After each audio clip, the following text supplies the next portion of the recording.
Saturday, April 20th, as it is time for NASCAR Cup Series qualifying at the Talladega Superspeedway for their spring event, the running of the Geico 500.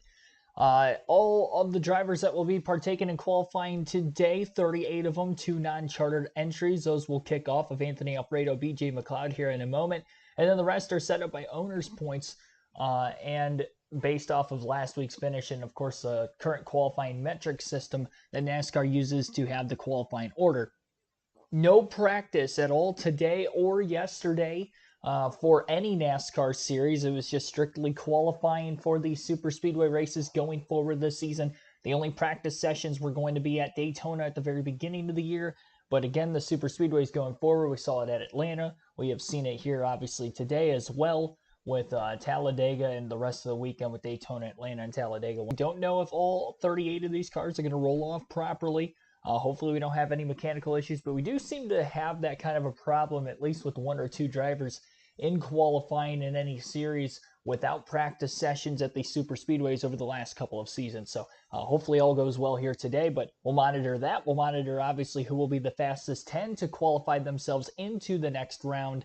Again, top 10 from Group A and Group B would usually make up the top 10, but because it is a super speedway this week, the rules are different here, where everybody will make 1 lap, and then the fastest 10 up through first, and then positions 11 on back will be set up based off the starting lineup from round 1 qualifying. So, first car on the racetrack right now is Anthony Alfredo. Each driver gets just 1 lap. We've seen 2 laps in recent weeks, but that's because of short track racing. Tracks 1 mile and less in length. You can get up to 2 laps of qualifying, but here today we have just 1 lap, kind of like Texas last week. Anthony Alfredo's lap with a 53.411 was his opening lap of practice. BJ McLeod just ran a lap of a 54.290 to round that out. Still under commercial right now, so I'm not sure exactly why they're starting qualifying on commercial, but this use cuts in and out a little here and there. Is it me or is it? Oh, it is not me. Yeah, I don't know what's going on here. It looks to be okay for the time being. Yeah, sorry if the audio was cutting in and out. Looks to be good now. Not sure what that was all about. All right, so yeah, BJ McLeod just wrapped up his lap on the racetrack. Now, Anthony Alfredo in the 62 car for the Beard Motorsports program did qualify, and I should say the 78 actually is just coming to pit road. So yeah, his qualifying lap has concluded as well. So unfortunately, we did not get to see those 2 on camera. The first qualifying lap on camera will be the 15 of Cody Ware. This is going to be his first NASCAR Cup start following his suspension last season for a domestic violence case. So it looks like Ware back in the Rick Ware Racing 15 car. Again, this is his first start in any of the national top 3 series this weekend since his suspension. So we'll see what is going to are, and the reason being is because we know the Fords are more than likely going to be very fast this weekend. They don't normally qualify fast, although at Daytona and Atlanta they did this season, but they race quick on the super speedways. We saw that even this year with the new Dark Horse Ford Mustang, and I gotta say, coming into this race, you'd have to imagine that the manufacturer, Ford, should be the favorites. We'll see if they can finally get their first win in the Cup Series this season in the 10th race of the year.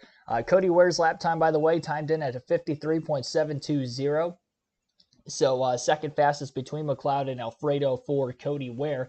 Josh Berry, who's on the racetrack right now, is just about ready to lap himself in. As he works his way down the back stretch, not pacing fast enough as of right now to get to Alfredo's lap time. Now, Anthony Alfredo in that 62 car did qualify himself into the Daytona 500 earlier this season, so we have to know that that car's got some speed. With only 38 entries this week, nobody will be going home early. Second fastest for Josh Berry with a 53.487. So our first 4 qualifiers are in. Shane Van Gisbergen going to make his super speedway debut in the NASCAR Cup Series side of things. He'll be driving the 16 car for Kaulig Racing this weekend.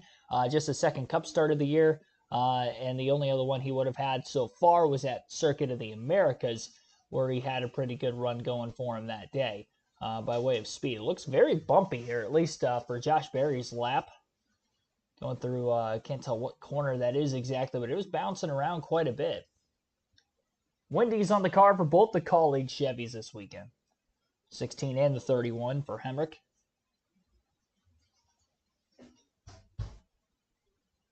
I gotta say, I do like the paint scheme Noah Gragson had at Daytona for the 500 last year better with the windy scheme than this one, but this one ain't bad. Quick shout-outs as well to everybody watching right now. Let's see, Jackson Thomas, Robert Perkle, Trainskate 1024, Wade Solinsky, Dan Bowers, and others. Welcome into the stream. Our first of 3 streams here today. Obviously, this is the only one in the morning. We have ARCA racing action on the channel for the General Tire 200. That will begin at 12:30 Eastern time this afternoon, and at 4 p.m. Eastern later this evening, we'll have the NASCAR Xfinity Series race, as that will take place at Talladega as well. So, yep, doing ARCA, just the second and final time I'll be doing that this season. We did Daytona earlier this year, but considering that race didn't start until like almost midnight with the rain issues that we had, and it also got moved up a day to race on a Friday night at nearly midnight, really technically Saturday morning at that point. But needless to say, we are going to be doing ARCA for Talladega today, which will be their second and final super speedway race of the season.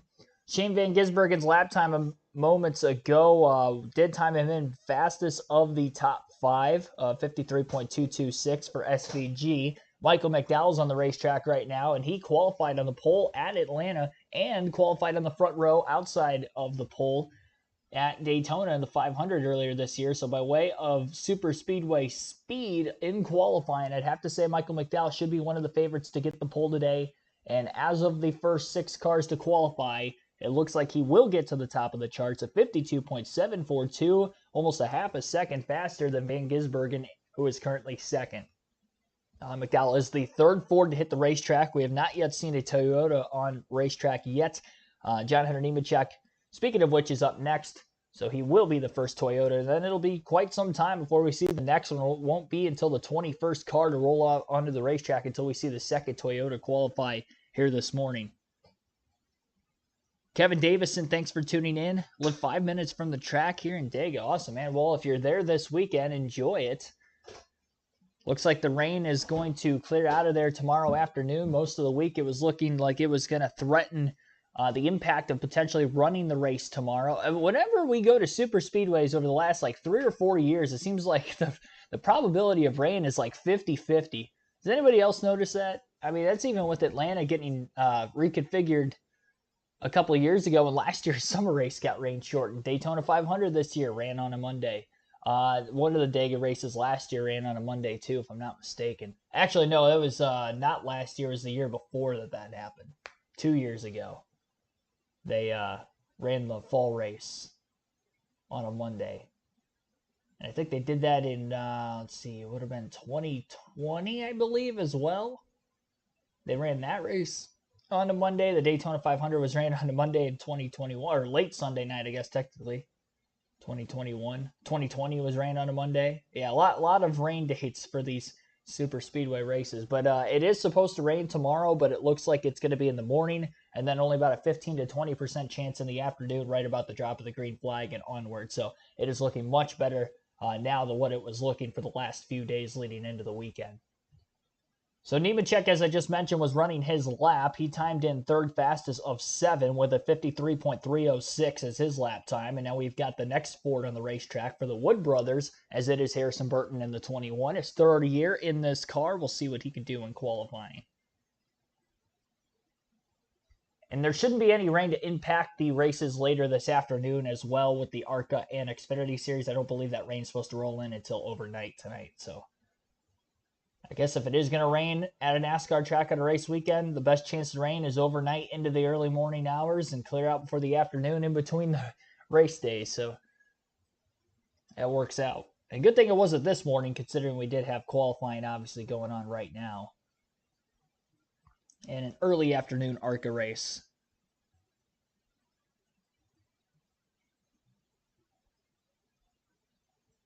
Rain all day today? I think it's overnight. I'll check again, but I checked this morning when I woke up.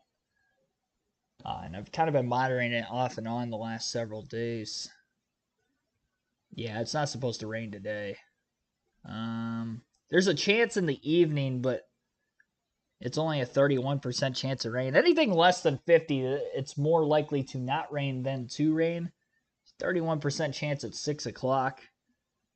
6 o'clock local time. The Xfinity race starts at 3 local time. So it might even be done before that even shows up anyway. And that's even if it shows up at that time. But it's definitely going to rain overnight. Let's see. 24% chance at noon tomorrow. Race starts at just before 1:30 local time tomorrow. And you're looking at about a 10 to 13% chance of rain then. So yeah, it's looking pretty good.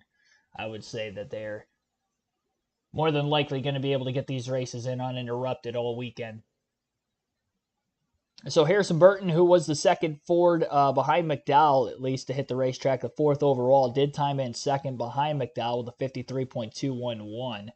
He was still about a little over 4.5 tenths behind McDowell's lap time. Zane Smith is on the racetrack currently, and he times in with a 53.532 at the line, 7th for Zane Smith of the first 9. So 9 cars have qualified so far. Your top 5, Michael McDowell, Harrison Burton, Shane Van Gisbergen, John Henry Nemechek, and Anthony Alfredo. And again, nobody will be going home today. 38 entries this weekend, 2 non-chartered. So it will not be like the Daytona 500 at the start of the year where we had 6 non-chartered entries and 2 of them had to go home. Nobody will be going home this morning.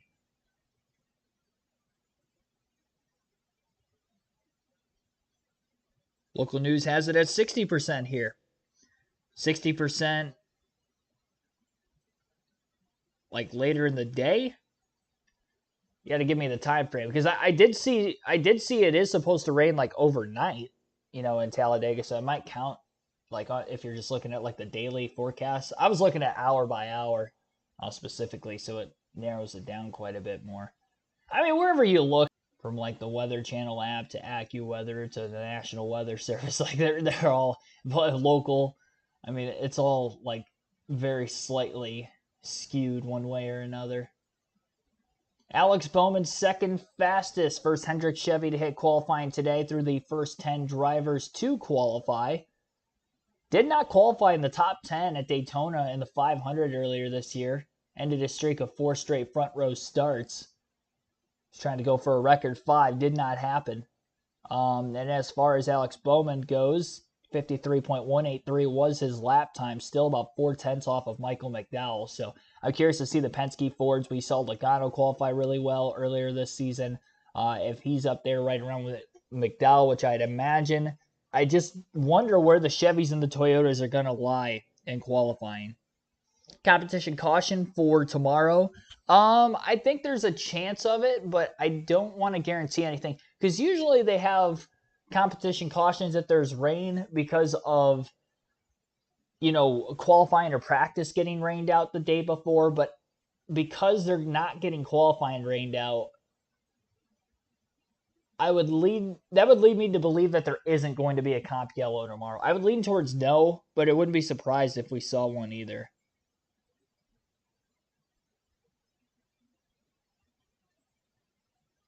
The car slides into the infield. Oh no. Oh yeah. It's definitely going to cause some damage. I think today will be all right, but yeah, tomorrow, definitely going to tear some equipment up, so you don't want to slide through the grass. We've seen that in recent years also.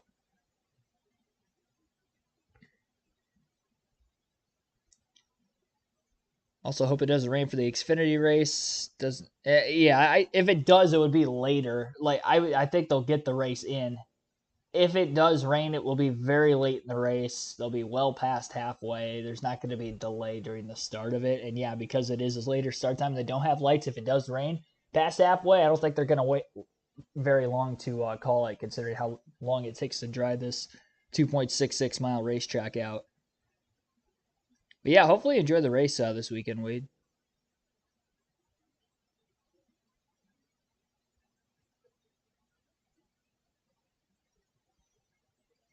Trivia, who is the driver who finished 7th place on July 7th, 2007, was in the 7 car, also had a pit stop number 7. If this is all like true, what an anomaly that is. So the 7, Robbie Gordon drive the 7 car in 2007?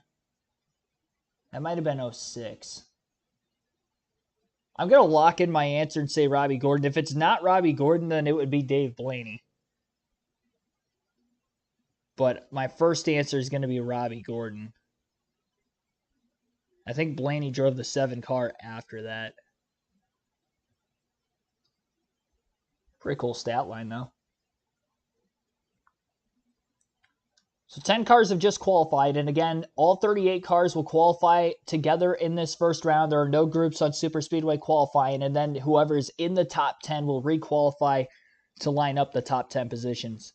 It's not Robbie Gordon. So the 07 car. Oh, well then it's Clint Boyer.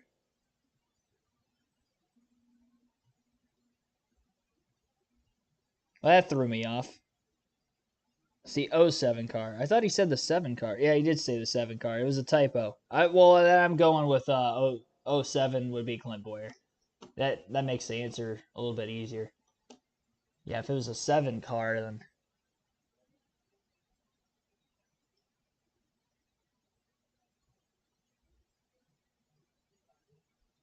The 07.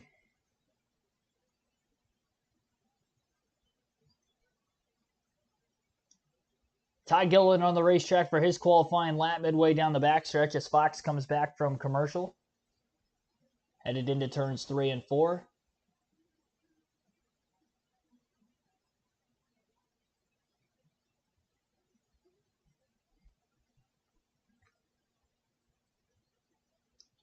He's not going to be where his teammate Michael McDowell is, which is very interesting. I would have imagined he was going to be... Well, actually, he might be. Never mind. I just realized the line is on the cutoff for 10th, so he may be very... Yeah, he is. Never mind. Sorry for that. Got confused with the graphic there for a second. Todd Gilliland is second fastest, right behind his teammate right behind his teammate Michael McDowell. So McDowell's still P1, Gilliland P2. A 53 flat for Gilliland.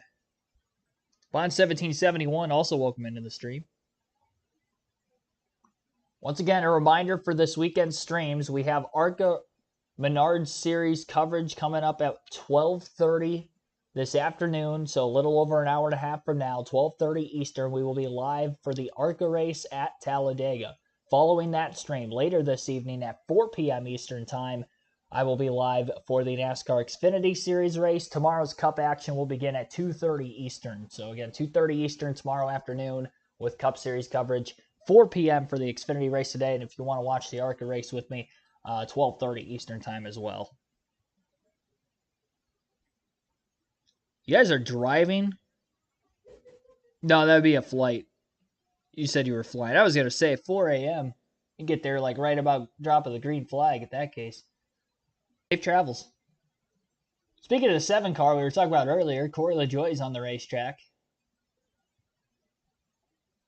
Be the 13th driver to make a lap in qualifying. Justin Haley, by the way, was right after Todd Gilliland. Haley just in front of his teammate Cody Ware by a few positions. 8th currently for Justin of a 53.478 was his lap time. LaJoie's had some speed in the next-gen era on super speedways and race trim. Qualifying trim doesn't seem to be the case right now, which is very interesting because the Chevys at Spire qualified fairly well at Daytona this season. Remember Hocevar qualifying top 10. I think LaJoie was right around there. If not, he was very close. And same for Zane Smith. So I'm surprised that those guys are at the very bottom of the leaderboard here this weekend at Talladega for qualifying, but maybe they could be set up more for race trim. You got to consider the fact, again, there was no practice before qualifying, so could just be every car in race trim mode from the get-go, knowing that they're not going to have a practice session both before or after qualifying today. So LaJoie 11th of 13, 53.543 for LaJoie.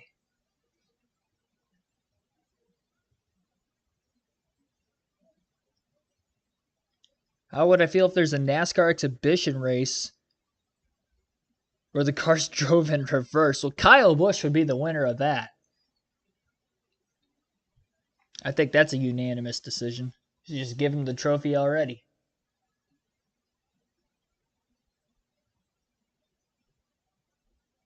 All right, Ricky Stenhouse firing off the pit road. It's all about just really trying to get through the gears correctly when it comes to qualifying on these super speedways. Stay hooked to that yellow line as much as possible when your lap begins. Most drivers are going to take the outside pretty much all the way around their warm-up lap to try to give them a little bit of extra track to pick up speed, maybe get the runs off the exit or the corner. So Stenhouse just fired off of pit road. They showed him there, but there was already a car making his qualifying lap. That would have been Daniel Hendrick in the 31. Hendrick looking to qualify his way into the top 10. I would assume he'd be right around his teammate SVG, as we've seen a lot of teammates qualifying pretty much right on top of each other so far. So I would say the same here, and that is the case. Hendrick one spot behind Van Gisbergen, sixth for Hendrick, 53.298 for him. And I mentioned Stenhouse was on the track on his warm-up lap. He's just working his way off turn 4 into the tri-oval. He'll dive down to the yellow line in the middle of it. And we will see the defending Talladega winner from 2017 try to qualify himself up into the top 10 here and have a shot to requalify for the pole.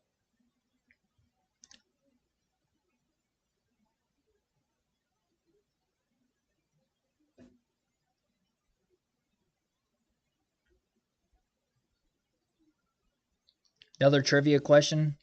Only 2 drivers to win Rookie of the Year top 3 series back-to-back, which means I think you gotta. This is another trivia question. The only drivers to win Rookie of the Year in the top 3 series. Oh, you did say back. Okay, I missed it. My bad. Back-to-back-to-back.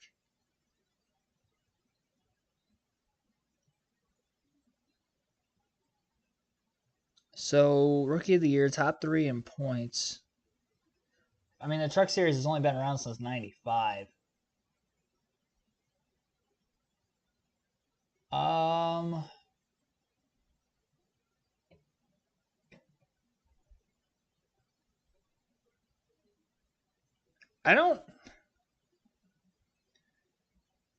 Rookie of the Year in the top 3 series. So you're just asking to win Rookie of the Year in 3 straight series. I don't know who would have went from like one series to another to another. I'll have to think about that and come back to it. I'll be thinking about it over the next several minutes. I don't want to miss too much of the commentary side of things here for qualifying. Stenhouse, by the way, 14th of 16. 53.686 for him. And then Austin Cindric in the 2. The next Ford, the first Penske Ford to hit the racetrack, qualifies 3rd behind the front row cars with a 53.020. So 3 Fords at the top of the leaderboard here for qualifying. No surprise based off of Daytona and Atlanta on the super speedways already this season. Noah Gragson for SHR will be next. And I believe this is going to be the second SHR Ford to hit the racetrack, though his teammate Josh Berry outside the top 10 already. So I don't know that the SHR Fords necessarily have good qualifying speed as much as the Penske's and the front row cars, but we'll see what he can do. And the Hendrick Chevys, we know, pretty good at qualifying on super speedways, and although this year it has been the Fords, remember Larson was very close to getting that front row start for Hendrick Motorsports last year, or earlier this year, as he was 3rd behind McDowell and Logano. Rookie of the Year in top 3 series. Back to back to back. Well, I mean, I think the easiest way to do this is just think of who has had it in Cup. Go from there. William Byron's got to be one. I think he was one and done in Truck and Xfinity. He won the Xfinity title. He didn't win the Truck title, but I would imagine he still won Rookie of the Year. And then Cup, he would have won Rookie of the Year. So I'm going to go William Byron. He was 1-1-1. Logano got the Cup early, but he didn't run full-time trucks. Same for Busch. Both the Bushes. Kurt Busch ran trucks, but he didn't run Xfinity before he jumped the Cup, so it's not him. I think Harvick would have ran trucks.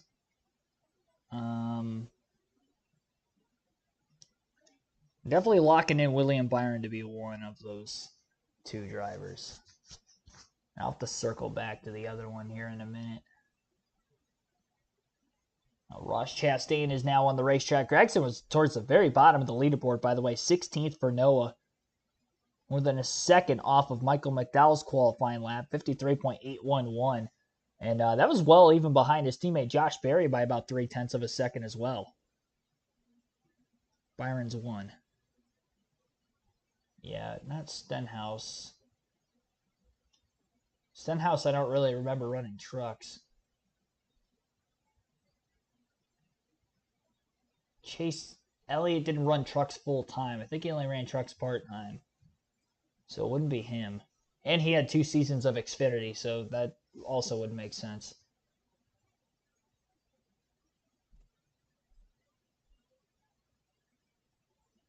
Man.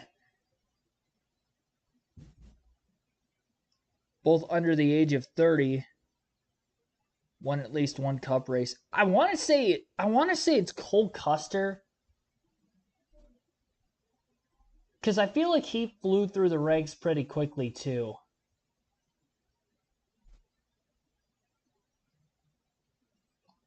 I don't know about the Xfinity side of things for Custer, but he did have a good season. Reddick ran 2 seasons, so that wouldn't be him. I'm going to go with Cole Custer. Oh, you know what? Hang on.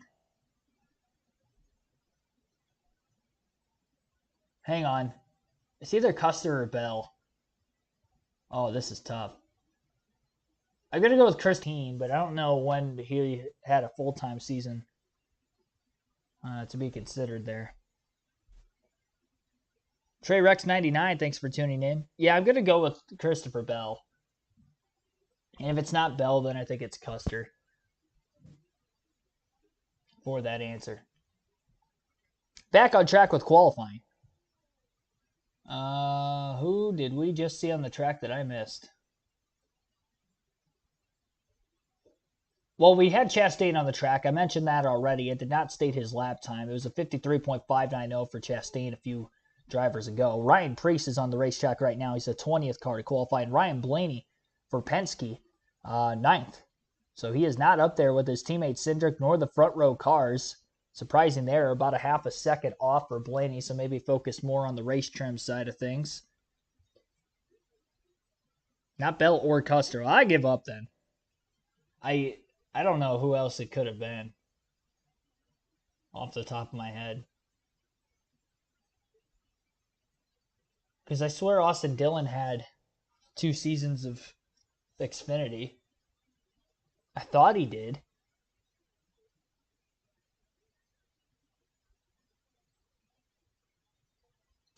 Preece just finishing his lap up. 4th fastest for Ryan Preece. He's the fastest of the SHR Fords. About 0.4 of a second still off of where the front row cars of McDowell and Gilliland were for qualifying. Hendrick right there with Todd Gilliland, just a few hundredths behind him. But Preece is 4th, 53.175 for him. Puts Blaney on the bubble with still half the field nearly to qualify. Again, Blaney over half a second off of McDowell's fast lap so far. McDowell's top time of 52.741. Having him at the top. William Ayers reacts. Thanks for tuning in. I'm fine with no Talladega night races considering it lead to a blackout in the town. Yeah, I'm not sure exactly what you're referring to there, but it is out in the middle of nowhere. I don't know what that maybe has to do with that or not. I couldn't tell you.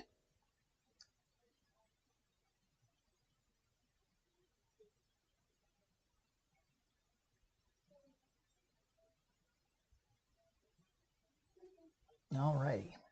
So 20 drivers have qualified. We'll blow through the top. A lot of fast cars still to go yet. Michael McDowell is at the top of the 52.741.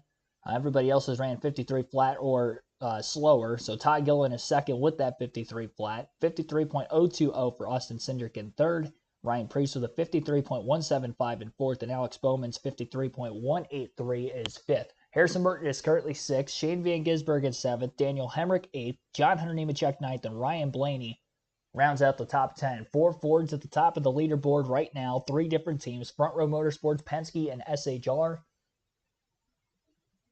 2 for Front Row are on the front row, coincidentally, right now. The next drivers to qualify will be Eric Jones, Carson Hocevar, Austin Dillon, Denny Hamlin, Chris Buescher, Kyle Busch, Christopher Bell, Joey Logano, Kyle Larson, Daniel Suarez. Those will be the next 10 to run.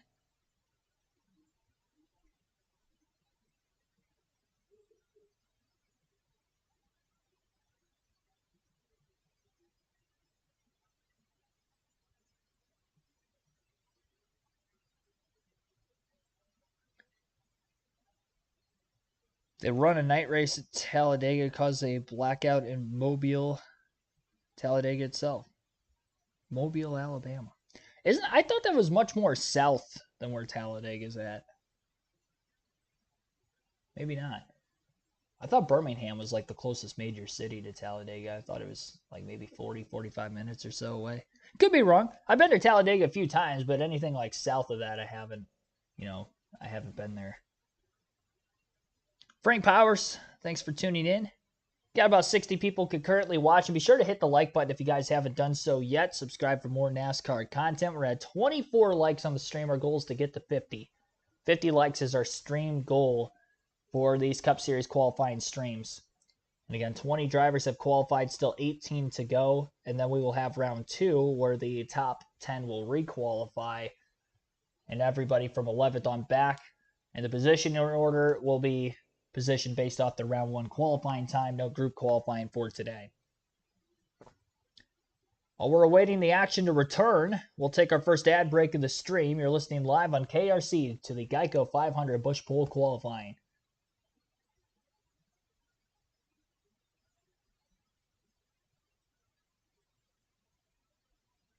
Maybe.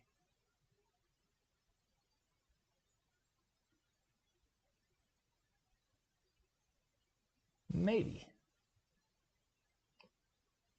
There we go.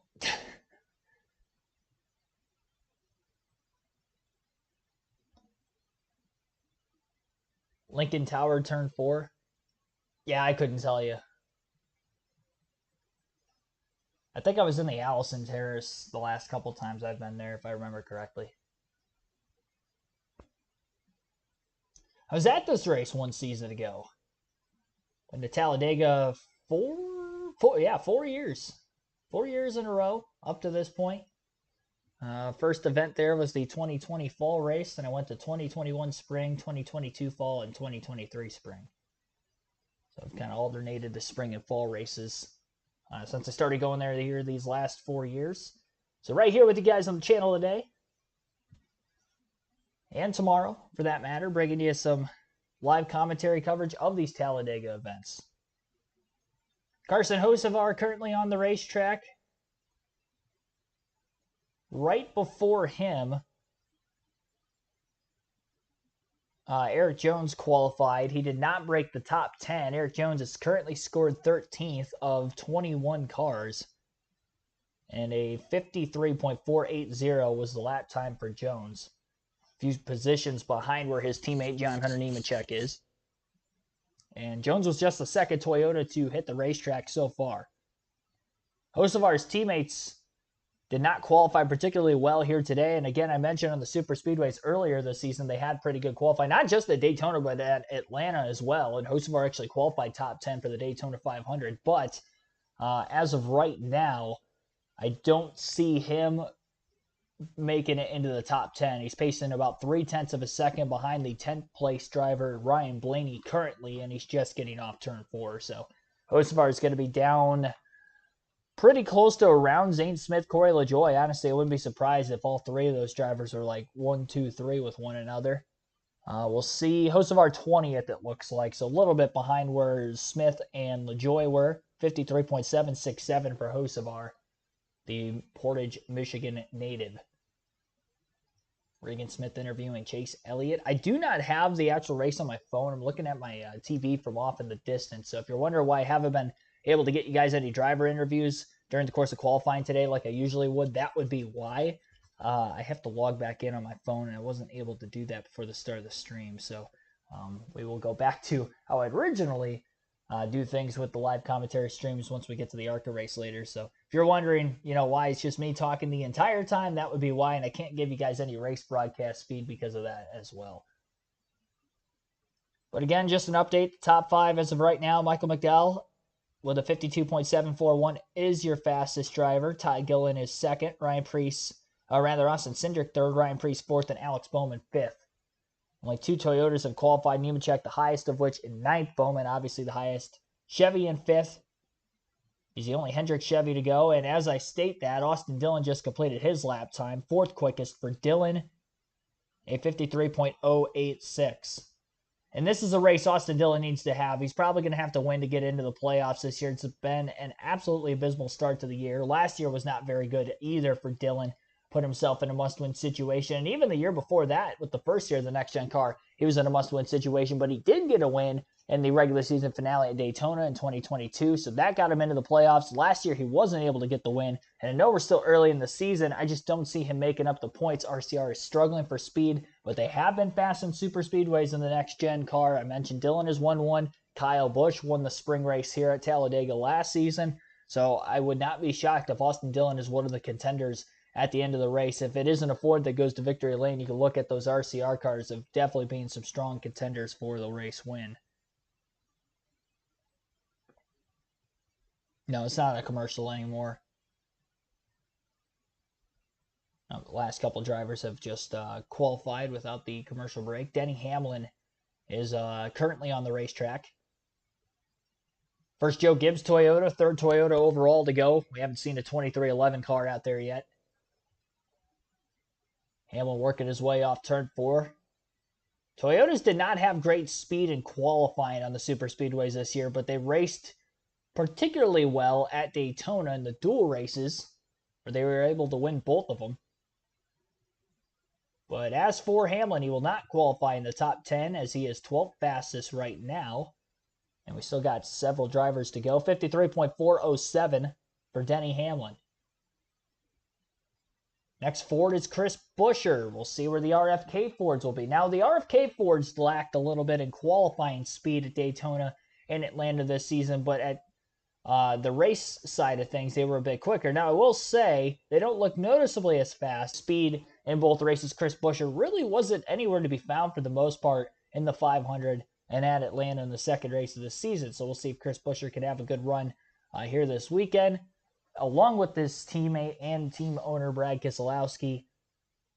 And they can try to control the pack like they were able to do in the summer Daytona event a season ago, as well as some of the other races that they didn't quite get the win, but they were in very much control. It looked like the fastest vehicles on the race. Didn't lead as many laps in the Daytona 500. That was pretty much dominated by Logano in the laps led category. And Todd Gilliland led the most laps at Atlanta for Front Row Motorsports in the second race of the year. Buescher did pick up in qualifying here for this weekend, though. Fifth fastest of a 53.122. So Buescher has qualifying speed this weekend, something he did not have at Daytona and Atlanta earlier this year.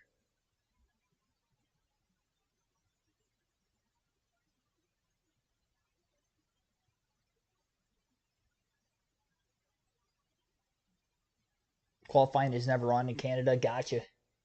Patrick Shadley, thanks for tuning in.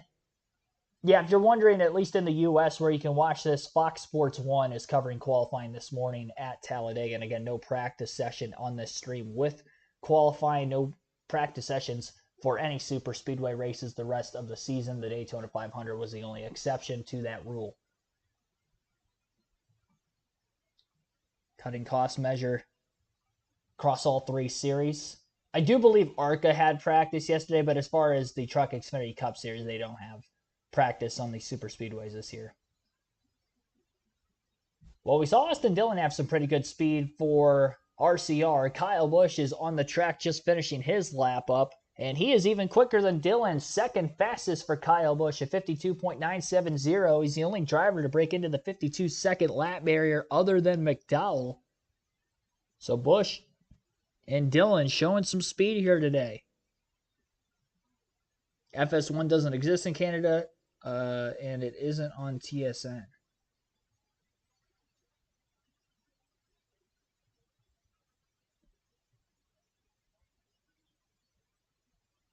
I know what TSN is, but yeah, I'm not too familiar with like any other channels in Canada, to be completely honest. So I couldn't tell you where to guide that. You probably know better than me, and the fact that there probably just isn't anywhere where it's televised, I guess, for qualifying at least. Christopher Bell is going to be sixth fastest, by far the quickest Toyota on the track so far. 53.120 for Bell.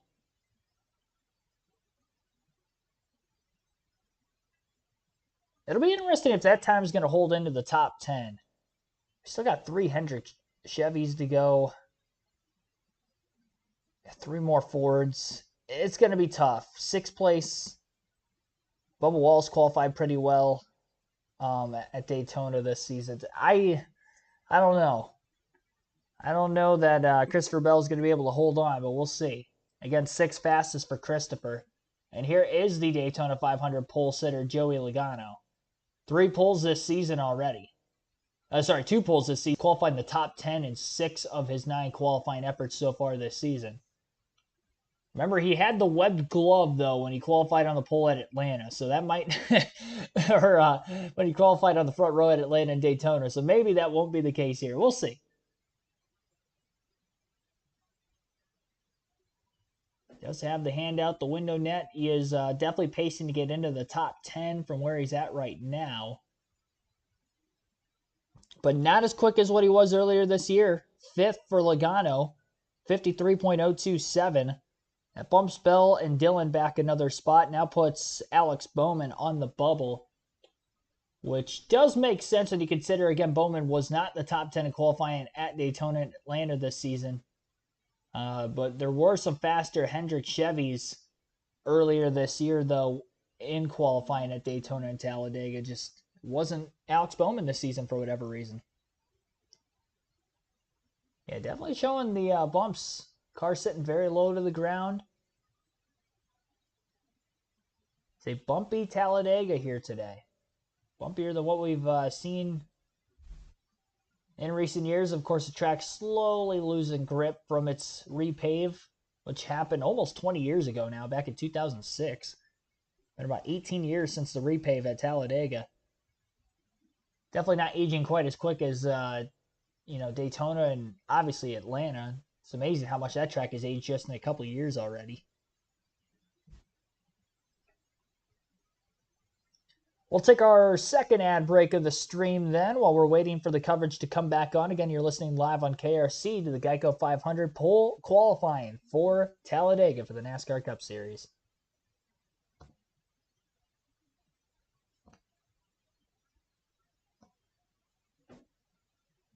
Final drivers to qualify. Kyle Larson will be next, then Daniel Suarez, Ty Gibbs, Chase Briscoe, Martin Truex Jr., Brad Keselowski, Bubba Wallace, Tyler Reddick, William Byron, Chase Elliott. Those will be the final 9 drivers to make a qualifying lap. So only Michael McDowell's locked into the top 10 at the top spot right now. And currently, again, Alex Bowman, Ryan Preece, Chris Buescher, Christopher Bell, they're all drivers that are on the bubble, trying to hang on to have a shot to requalify for the top 10. While we're waiting for them to come back from commercial, let's take a look at the point standings coming into this weekend's Cup Series race at Talladega. 9 races in the books, already a quarter of the way through the NASCAR season. And as far as the regular season goes, we only have 15 races until the playoffs already coming into today, the race weekend for the Cup Series. Kyle Larson is still your points leader for the 3rd consecutive week. He's 17 points ahead of Martin Truex Jr. in the standings. 4 top 5s, 4 top 10s still on the year for Larson. 531 laps led and 5 stage wins. It's amazing that he only has 4 top 10 finishes in 9 races, but is still the points leader. He's scoring a lot of stage points. You look back to even Texas last week, he got a stage win, so had a good points day despite the fact that the wheel ended up coming off under caution in the middle of stage 2, which trapped him a couple laps down. He still ended up finishing in the top 20, but salvaged a decent day nonetheless. He's led the most laps of any driver this year. He's got the most stage wins with 5, and he's tied for the most top 5s with anybody in the series right now. With just the one win at Las Vegas in the 3rd race of the year, so we'll see if Larson can go back to victory lane at some point, sometime soon. I don't think it'll be this weekend, though. We know his track record on super speedways, but you never know. You got to consider the fact Hendrick Motorsports has won a super speedway race already this year with William Byron winning the Daytona 500. In fact, a 1-2 finished in that race with Bowman finishing 2nd as well. So second in points, as I mentioned, is Martin Truex Jr. He is the highest in the point standings of anybody without a win this year, and he is at 5 top 10 finishes, 352 laps led, just the 2 top 5s as well on the short tracks of Richmond and Bristol. So got to get the intermediate speed up, I think, for Truex. He doesn't quite have the same intermediate speed as like a Hamlin or a Gibbs on most weeks, but we'll see what he can do going forward. Third in the standings is Denny Hamlin with 2 wins this year. The other drivers pretty much locked into the playoffs. Hamlin's got 2 wins. William Byron has 3. Chase Elliott, after winning last week's race, is now sitting 4th in the points standings, and he's actually the 2nd highest Hendrick car, just ahead of Byron, who is 5th overall. Christopher Bell has a win early in the season at Phoenix, and Daniel Suarez, who is 18th in the driver's standings, but is locked into the playoffs with his win at Atlanta. So it's a good thing he got that win as early in the season as he did to lock that playoff spot up. So 6 different drivers have won 1 race or more in the first 9 races of the season. So still 10 spots open with 15 races again to go until the playoffs begin. 17 races to go until the playoffs begin, 16 after the conclusion of Sunday's race. Look around the cutoff line of the point standings. Last driver in is Joey Logano, virtue of a tiebreaker of the best average finish over Kyle Busch. That is a tiebreaker right now because obviously neither driver has a win. So average finish has put Joey Logano ahead of Kyle Busch. So a tie there. Alex Bowman just on the inside of the cutoff line. He's 11 points to the good. Chris Buescher 12 points to the good. And we look at drivers just beyond Busch and Logano, who are tied for that final spot. Brad Keselowski is only 1 point to the negative right now, and then a bigger gap back to Eric Jones and John Hunter Nemechek, the Legacy Motor Club Toyota, is sitting 19th and 20th in the points standings. They're over 30 points back, and for Nemechek's sake, he is almost 50 points out of the 16th place spot in the driver standings. So that is an update on the point standings coming into the weekend. Had some drivers qualifying midst of me talking about that. It looks like Kyle Larson not qualifying, at least not yet. He was scheduled to go before Daniel Suarez. That was not the case. Suarez then qualified, and he timed in 19th. 0.6 of a second off McDowell's fast lap. 53.414 for Suarez. Chase Briscoe is on the racetrack currently, after Ty Gibbs had just qualified, and Gibbs is just outside the top 10 in 11, so Bowman hangs on to 10th for now. 53.208 for Gibbs. A couple hundredths behind Bowman to get into the top 10. The only Toyota in the top 10 still is Christopher Bell, and the only ones that still have to qualify is Martin Truex Jr., and then the 22311 Toyotas of Reddick and Wallace still have to go as well. Ryan Preece, the only SHR Ford that is in the top 10 right now. The other 2 are towards the bottom of the leaderboard.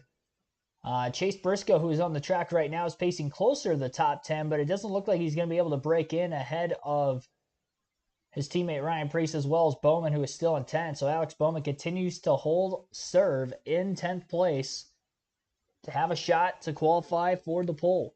Scout9, thanks for tuning in. Larson got scratched from qualifying because of a roof rail violation. I'll look into this. I can't listen to the commentary for right now. I usually can, so I apologize if I missed that. Try to find something on NASCAR's website. Roof rail violation, eh?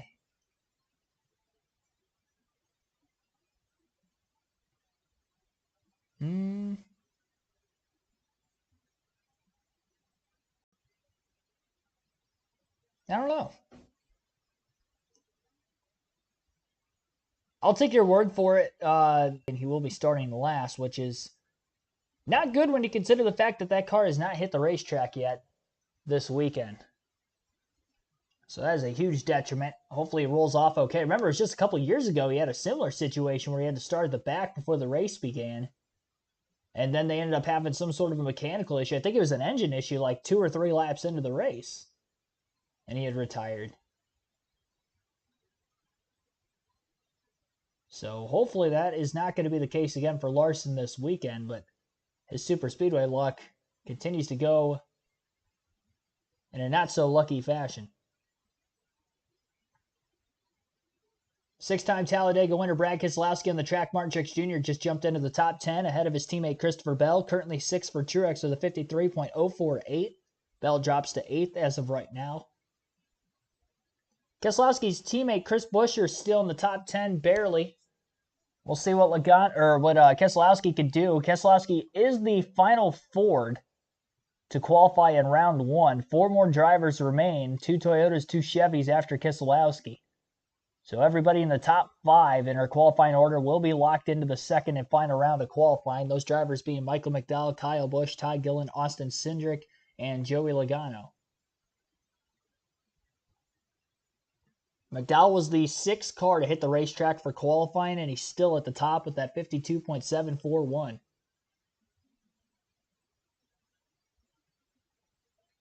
Brad Keselowski working his way into the tri-oval.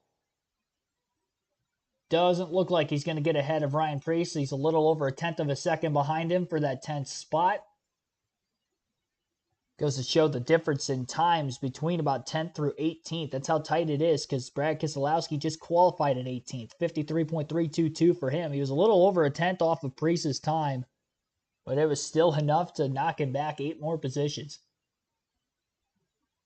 And now it is Tyler Reddick's turn.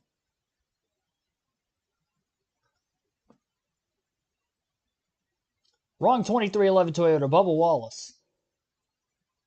There's the graphic now. So Bubba Wallace and then Tyler Reddick will qualify. Back to back.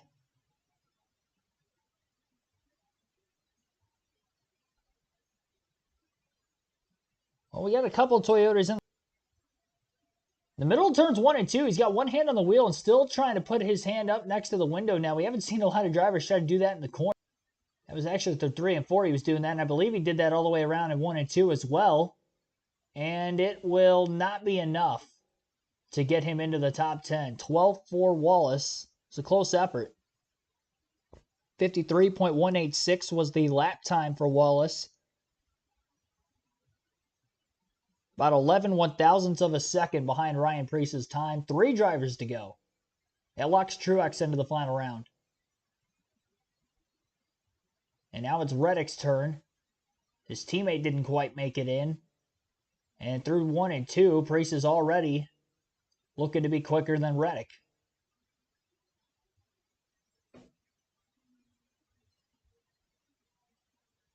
Four straight top 10 finishes for Reddick this season, a career long coming into this weekend's event at Talladega. He hasn't had great super speedway success in his Cup career, but we'll see if he can keep that top 10 streak rolling another race. He picked up a little bit at the end of the backstretch into turns 3 and 4 compared to where Preece did on his lap, but it still doesn't look like it's going to be quick enough. And he's going to be right with his teammate Bubba Wallace, it appears. A little bit behind that. 16th for Reddick. 4 positions behind Wallace. At 53.262 for Reddick. And we have 2 more drivers to qualify, both for Hendrick Motorsports. It'll be William Byron, then Chase Elliott. Again, Kyle Larson will not qualify, therefore he will start in last tomorrow without any laps on the racetrack prior to the start of tomorrow's race. Other than the parade laps, but I don't think he wanted that to be it.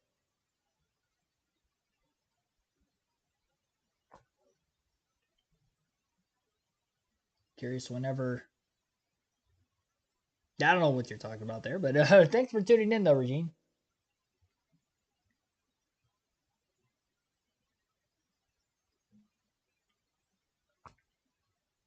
Byron's pacing pretty close with Priest.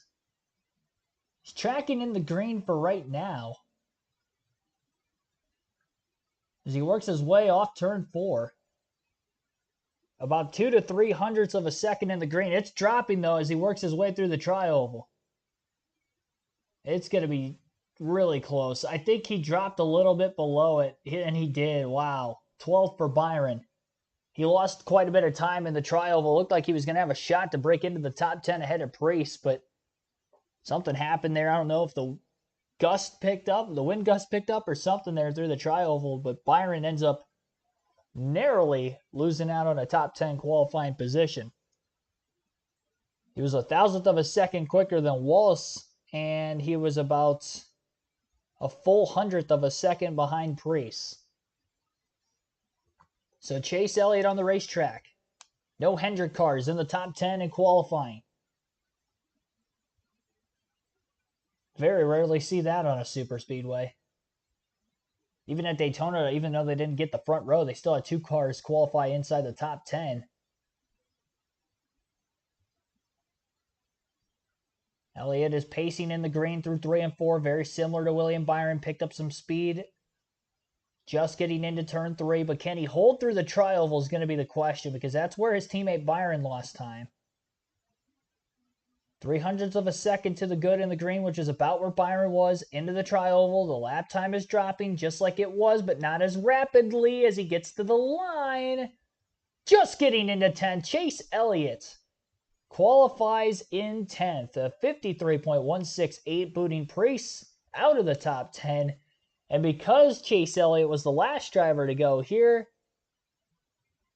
and made his way into the 10th place position because it's a rescinding qualifying order, Chase Elliott will be the first driver to re-qualify for the top 10. So he's not going to have a lot of cool-off time. He's going to have about a 5-minute break period here on pit road to cool the engine down, and he's pretty much going to stay in the car the whole time, and he's going to have to go right back out there. So his chances of getting a better qualifying effort than what he just did are not very high. But Chase Elliott does ruin the chances for Ryan Priest to re-qualify for his lap in the top 10. So your 10 drivers who will re-qualify for the pole: Michael McDowell at the top spot of a 52.741. Average speed of 181.567 miles per hour for McDowell. Again, he is on the top spot currently. Kyle Busch is second, Todd Gilliland third, Austin Cindric fourth, Joey Logano first. So we'll start off with Chase Elliott in round 2 for qualifying. Positions 11 through 38 will look like this for qualifying. So starting 11 tomorrow will be Ryan Priest. Alex Bowman will be starting in 12th in row 6 with him. Row 7 is going to be William Byron, Bubba Wallace. Row 8, Ty Gibbs, Harrison Burton, Shane Van Gisbergen, Tyler Reddick in row 9. Row 10 will be Daniel Hemrick and John Hunter Nemechek. Ryan Blaney, Brad Keselowski in row number 11. Row 12 is going to be Denny Hamlin, Anthony Alfredo. Daniel Suarez, Chase Briscoe in row 13. Row 14 for Justin Haley. And it just disappeared on me. I was trying to get it in before that. Let me pick that back up on my phone. I want to see if they have the live qualifying order here.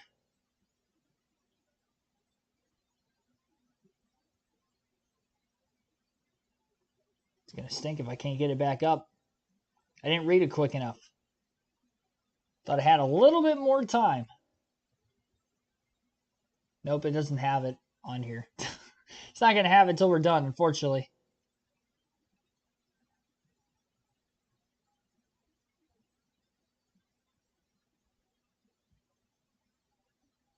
All right, well, I guess we'll just go through the full qualifying order then a little bit later. Dark Crypto, thanks for tuning in. Getting to watch some NASCAR on my birthday is always a plus. Well, happy birthday to you. That is a plus. Nice little birthday present. A little less than an hour away from the drop of the green flag of today's ARCA Menards General Tire 200 at the Talladega Super Speedway. We'll have coverage for you for that one. Just the second and final ARCA race that we'll be doing this season for commentary purposes. The Truck Series is off this weekend, so we'll pick up the ARCA stream. So again, ARCA Series action beginning at 12:30 Eastern, a little less than an hour from now. And at 4 p.m. Eastern later this evening, we will have NASCAR Xfinity Series full race coverage as well. So a triple header Saturday of Talladega action with NASCAR right here on KRC on the channel. Our Cup Series action tomorrow will begin at 2:30 Eastern time. Again, 2:30 Eastern tomorrow afternoon with the Cup race on Fox. The rest of the race in action on Fox Sports 1 this weekend, but the Cup race, the main event tomorrow, will be on your local Fox affiliate. ARCA is going to be a wreckfest as always. It wasn't at Daytona. Daytona was actually a pretty good race, I thought, so we'll see. Because that's what I figured going into that one. But, I mean, they had an early wreck on, like, lap 3. But other than that, though, I thought it was a pretty good race. Finish got a little sloppy, too, I guess. Right at the end. But there was a lot of good racing in there. And hopefully we see a lot of the same here today. Jeff Sperry, thanks for tuning in as well. We'll take a quick ad break and then continue this live commentary coverage as we'll requalify the top 10 at Talladega for the Geico 500 for tomorrow's race. Be sure to hit that like button if you guys have not done so yet as well. Our goal is to get to 50 likes on the stream, and we are currently at 44, so we're just 6 likes away from our goal. Again, 6 likes away from the goal for likes on this stream. Be sure to subscribe if you haven't yet already. We just hit 5,000 subscribers on the channel last Saturday. 1 week into the 5,000 subscriber club. Again, greatly appreciate everybody that's helped me get to this point on this channel over the first few years, and hopefully we can get 5,000 more here over time, and hopefully sooner rather than later we can get to that 10,000 mark. I think a merch store opens up at 10,000 subscribers as well, so if anybody has been wondering, you know, if I'm ever going to sell merch, then there you go. We get to 10,000 subscribers. We will have some available.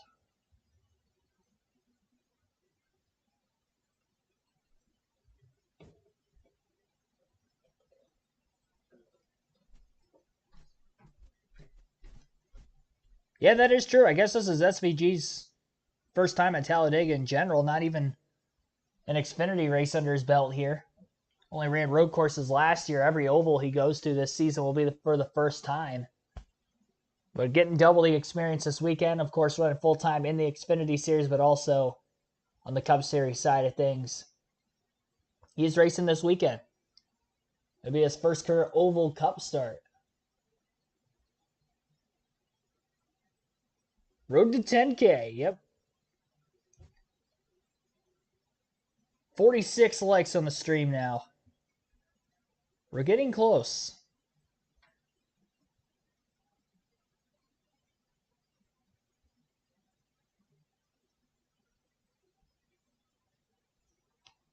I think SVG ran the ARCA race at Daytona earlier this season too. I don't think he's running the ARCA race today though. I think him running the Cup race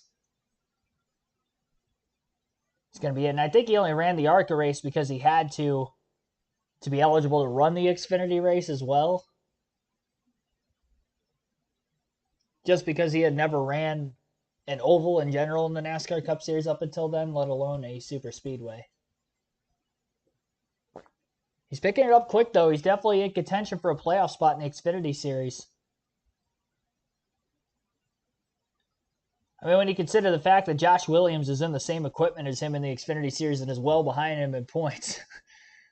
Pretty successful so far for SVG. And even though he had made Cup starts last year, I don't think he ran any Xfinity races, so it's a much different car. And he's adapting relatively quick. Especially when you consider the fact that the Cup Series cars probably fit his driving style a bit more than the Xfinity cars, and he's still doing pretty well for himself over there. So this is not the order in which they will qualify. Again, rescinding order based off the top 10 from round 1 is how they will requalify. So Chase Elliott will be the first driver. and he was the last driver to go out for round one. So very little cool-off time. Michael McDowell, who is going to be the last driver to go, has the most cool-off time because he was only the 6th driver to hit the racetrack for round one. His teammate Ty Gilliland, who qualified 3rd, was not that many cars after him, so he'll have quite a bit of time to cool off as well. The only 2 drivers that made a sub-53 second lap time in qualifying in the top 2 was Michael McDowell and Kyle Busch. So maybe Busch has a shot to go for the pole here today. Austin Dillon, his teammate, also qualified top 10. I believe Dillon was 7th.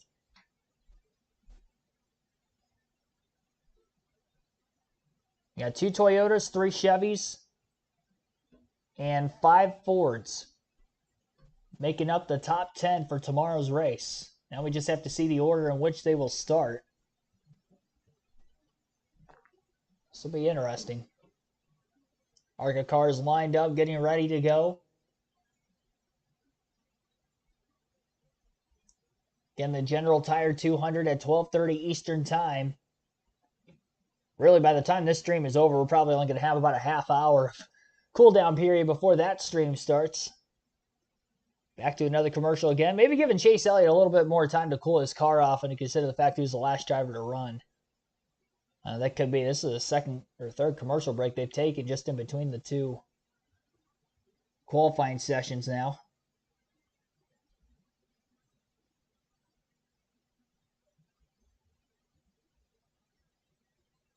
Kyle Busch has never won a rain shortened race. That's interesting. I mean, they don't happen that often.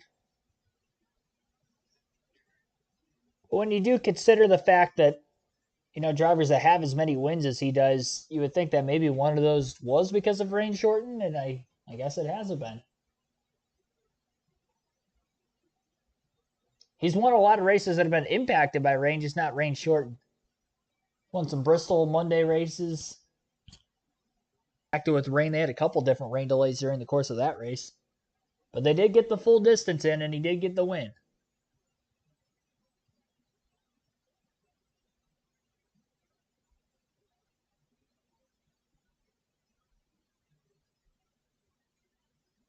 Feel like Kyle Busch will go back-to-back tomorrow. We'll see.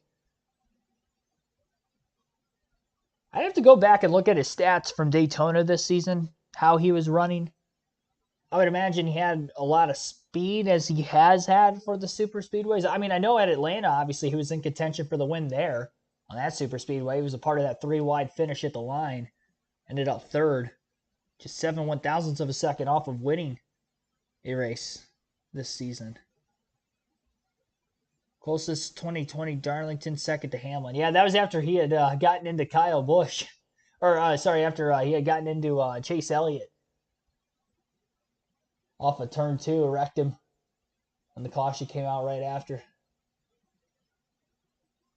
And I could imagine if there were fans in the stands that day, then it would have been booed out of the building. But that was not the case. It was like the 2nd race coming back from COVID. So it's like what was that, like a Wednesday night or something? That was the only thing I liked about the COVID period in NASCAR is the fact that we had like 2 races a week. A lot of times you'd like have a race on a, and then they would have, I think they had 3 double headers. So they had 3 double headers. It was Dover, Pocono, and Michigan. They would run Saturday, Sunday races. And then they would run like midweek races like 3 or 4 times throughout that summer as well. I know Kansas was one of them that ran on a Wednesday. And then they also ran, I think Martinsville was on a Wednesday night. Charlotte, they ran an extra race there that year because they had the 600 and then obviously the Roval, but they had another oval date, which was only like 300 and something miles. That was on like a Wednesday. And yeah, that Darlington race was a shorter distance because they had 3 Darlington races that year. They ran on the Sunday. They came back for 400 miles, and then they ended up running another 300 and something mile race on Wednesday night. But yeah, they had actually that Kansas race, now that I think about it, I think that was a Thursday. I don't think it was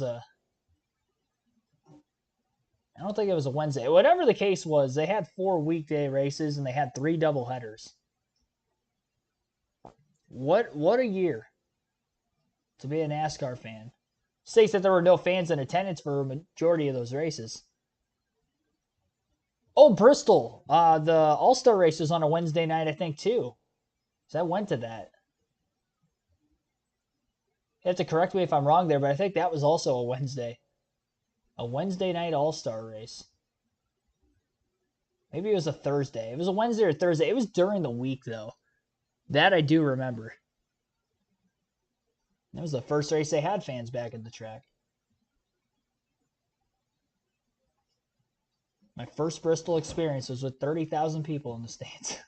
I was just itching to get back to a race that year because there was no fans and I wasn't able to get to one for a while, and saw they were having fans in the stands for that one, and I bought my tickets immediately. Been to Bristol every year since. Chase Elliott just finished up his second lap of qualifying, his first, obviously, for this second round. So each driver just gets one lap to re-qualify for the top 10 positions. Elliott was 10th in round 1. Therefore, that's why he was the first driver to go out in this round. And even with the little cool-off time, he did pick up quite a bit, a 53.122 for Elliott. 180.264 mile per hour average speed. And Chris Buescher, who is on the racetrack right now with the very gusty winds headed into turn 3, is pacing right with Chase Elliott, but it seems like he may be just a little bit behind him. Saw the Hendrick cars die off, at least in the tri-oval, consistently. I wonder if that's going to be the case for every vehicle. Maybe it's just the Hendrick cars, because it looks like Chris Buescher is working his way in the right direction. And he's not going to get up to Elliott, but... Oh, he did. Okay, never mind. There's a little, the graphic was a little off there. 3/1000ths of a second. Chris Buescher to the top spot, 53.119. As he also had a pickup. Probably going to see a lot of pickup in lap time from the first lap to the second lap here in the second round. Christopher Bell, who was 8th in round 1, is going to be the third driver to go out in round 2.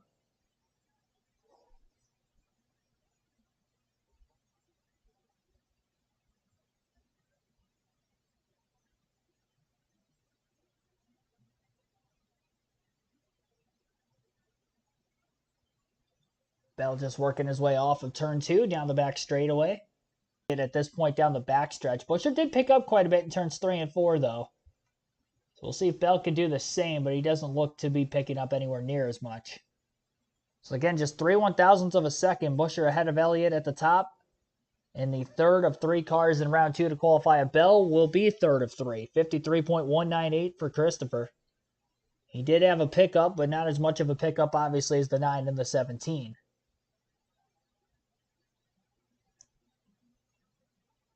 And I believe Austin Dillon is next. Yep, that is the case.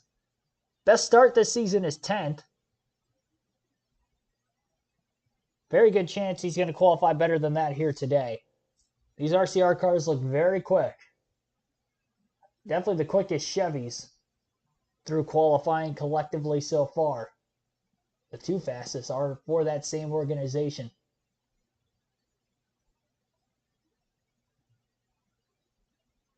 And Dillon is pacing in the green to beat Chris Buescher's lap. It's looking like he can get into the 52s. He's almost a 10th of a second ahead of Buescher, unless he loses time through the tri-oval, which we've seen several drivers do. And it has been mostly Chevys that have done that, but Dillon is looking very fast.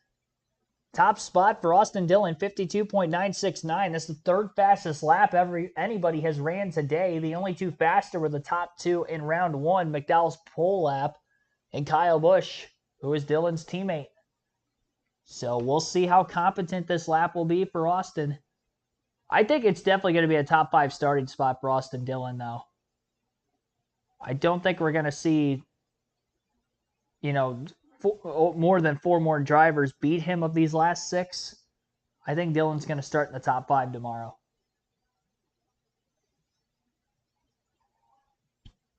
Martin Truex Jr., the final Toyota driver to qualify today, and one of only 2 that made it into the top 10. Along with his teammate Bell, who just qualified a couple drivers ago. Truex is pacing faster than what Bell's lap was, and he's very close to the lap time that Austin Dillon just ran. He's going to need a pickup into 3 and 4. He's getting it slowly but surely. Now he has to make sure he doesn't lose it when he gets back through the tri-oval. It's going to be a very close lap time. Truex had his hand off the wheel through 3 and 4. Seeing a lot more drivers doing that even in the corners. Putting it up against the window net. Tried to help the airflow on the side skirt of the race car. And he did lose quite a bit in the tri-oval. Second fastest for Truex of the first 5 in round 2. A 52.992. About 23 1,000ths of a second off Dillon's time. So Austin Dillon, Martin Truex Jr., Chris Buescher, Chase Elliott, Christopher Bell are the top 5. And the next 5 in this order to re-qualify will be Joey Logano, Austin Cindric, Todd Gilliland, Kyle Busch, and Michael McDowell. 4 Fords and a Chevy.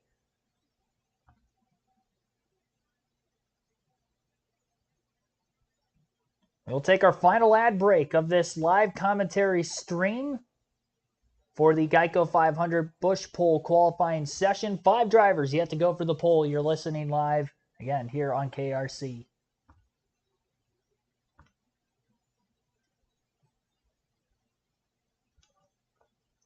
And once again, be sure to hit that like button if you guys haven't done it yet.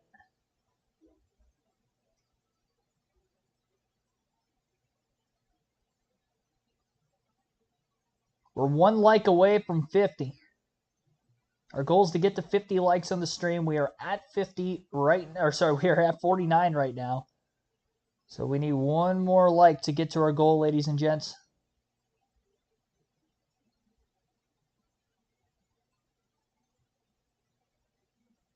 Once again, we will have the ARCA Menards the ARCA Menards series coming up. The General Tire 200.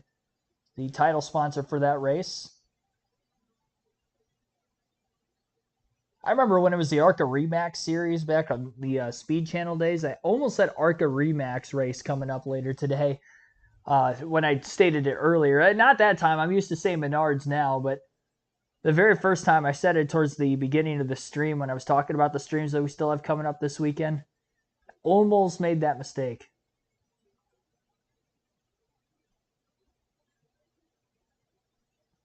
Don't usually do the diecast showings for the qualifying and practice streams, but, I'll do one here today. I've got one on me right now. We're getting towards the end of the line here. Just a couple more cars to qualify, so let me turn the camera on. That ain't the camera.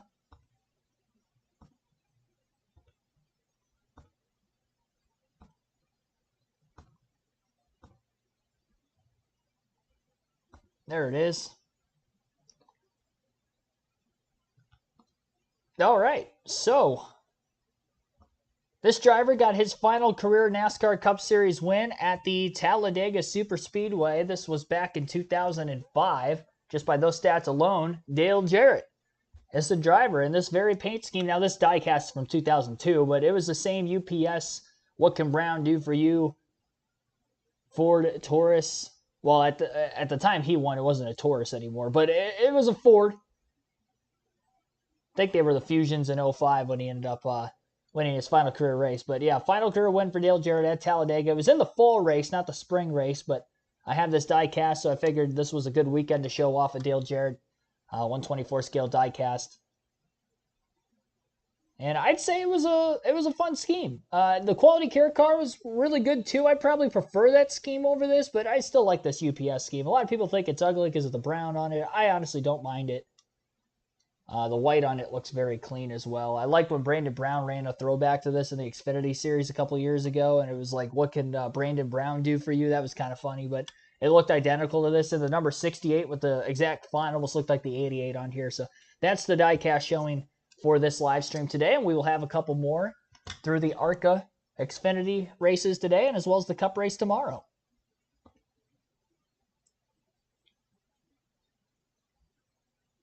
So once again, that is the diecast showing.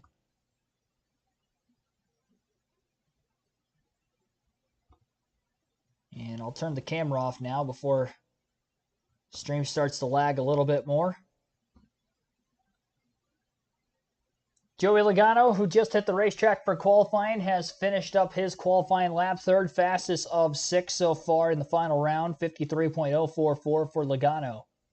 So he will not get a front row starting position like he did in the first 2 super speedway races of the year, where he qualified on the pole in the Daytona 500 and second at Atlanta. So the other driver who was able to do that, Michael McDowell, still has a shot. He will be the final driver to qualify today. Austin Cindric, Logano's teammate, is now currently on the track finishing his warm-up lap as he works his way down to the double yellow line through the tri-oval. So the time lap will begin for Cindric.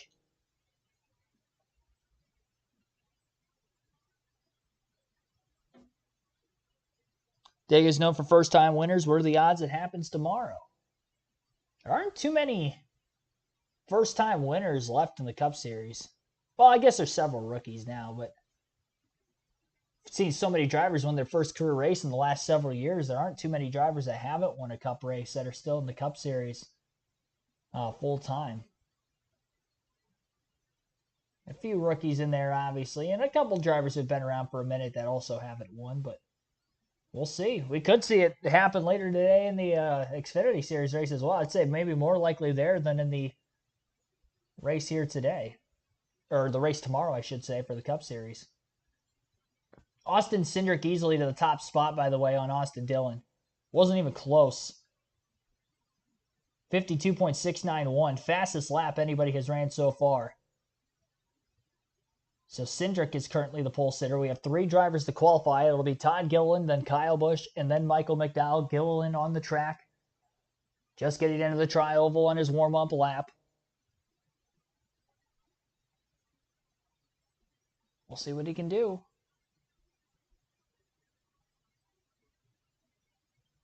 Not a great start into turn 1. That lap by Cindric's going to be tough to beat.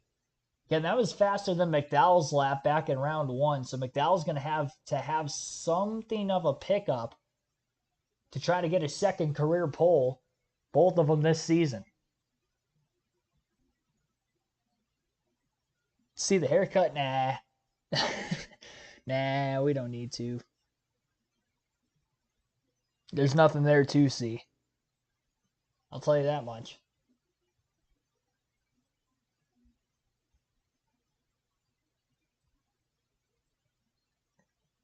Thanks, by the way, for allowing the stream to hit the goal for likes.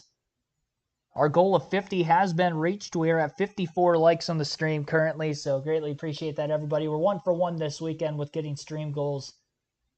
So Gilliland had a fast lap, but it wasn't near Cindric's time, almost a tenth of a second slower.